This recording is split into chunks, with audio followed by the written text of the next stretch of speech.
In the name of the Father, and the Son, and the Holy Spirit. Christ is in our midst. I saw a very interesting portion, trying to redeem my time. Interesting portion of film I'm not aware of, but a scene that I caught a glimpse of in which a nanny, perhaps in the 19th century, England, she is tending to a child. And the scene is this woman is tending to this child, and this child is of a mixed heritage. She begins to say, in fairly nasty words, saying, "Go to bed, you half-breed," saying just nasty things to this child. And unbeknownst to the nanny, the mother of the child is behind her, observing her cruelty. And it's interesting because the mother then, without any type of, it's a brilliant performance, without any type of, raising of the voice, without any, hand gestures, without any real external anger, but with real authority and with a fierceness that isn't demonstrated again through anything, necessarily visceral, but still it's powerful. And she begins to tell this woman just very simply, do not put the child down, do not touch the child, don't speak to the child, proceed to leave this room, pack your things, and get ready to go. And the nanny, instantly, another great performance, the nanny begins to just, change her attitude and begin to whimper and say, "Oh no, forgive me, mistress. I was just playing with the child," and began to plead and to make all kinds of excuses. And the woman was just steadfast. She didn't leave her position of peace. She just spoke matter-of-factly with authority and with a righteous indignation.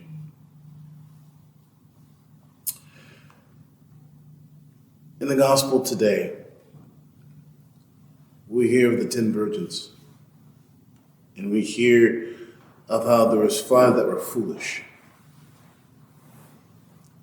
And we all hear this, and we all know this gospel account, we know this parable. And we can understand that the Lord is saying, look, there's the 5 virgins who had the oil, and they had good works. They were prepared. They had done well with their time. They'd used their time well. And so when their visitation came, they were prepared. The other 5 who were foolish, they were not prepared. They did not have good works, as the epistle says of James. Interestingly enough, they're caught like this nanny, and they begin to beg and to plead and to try to arrange things in such a certain way. We can all sympathize with that. We can all sympathize and empathize, if you will, with this kind of being caught red-handed. This awareness of, I could have done better, I should have done better, but I didn't. We can all understand that. But I hope that this homily, and God willing, hopefully all my homilies are more about the nature and the character of God than the nature and character of us and our failings, because we're all very aware of that. The nature and the character of God is such that He says when He comes, I don't know you.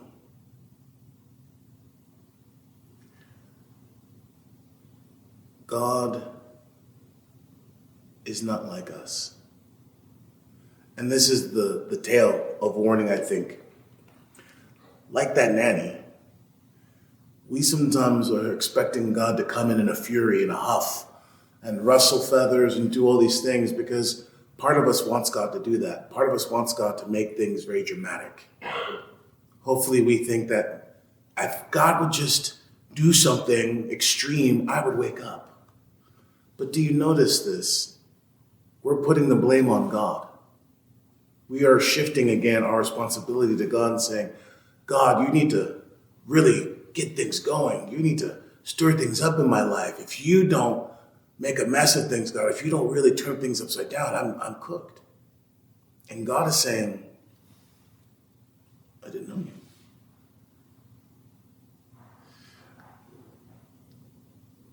The peace of the Lord is the Lord's peace.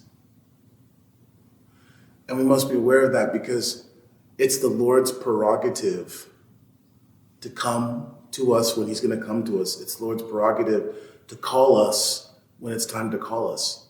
We don't need to wait for the second coming in nuclear war. It could be cancer, it could be a car accident, it could be food poisoning. You don't know when the bridegroom is coming for you. And so in that spirit, I would say, let's be careful.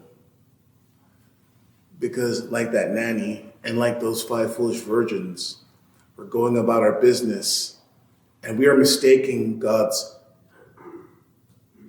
calm, steady way as God not being there.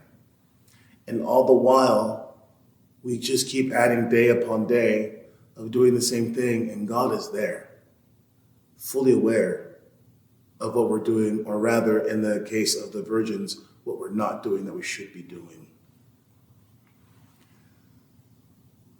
Do not expect God to come and turn everything upside down. Just simply expect him to come. And in his coming, will we be ready? Will we be able to say, yea, Lord, I have the good work of being faithful. Yea, Lord, I have the good work of tending my lamp. Yea, Lord, I have the good work of not abandoning the call. The prayers of St. Nina and St. Salva, may it be so. May we be faithful to what the Lord has given us. May our lamps be filled and trimmed. And may we be awaiting rightly the bridegroom.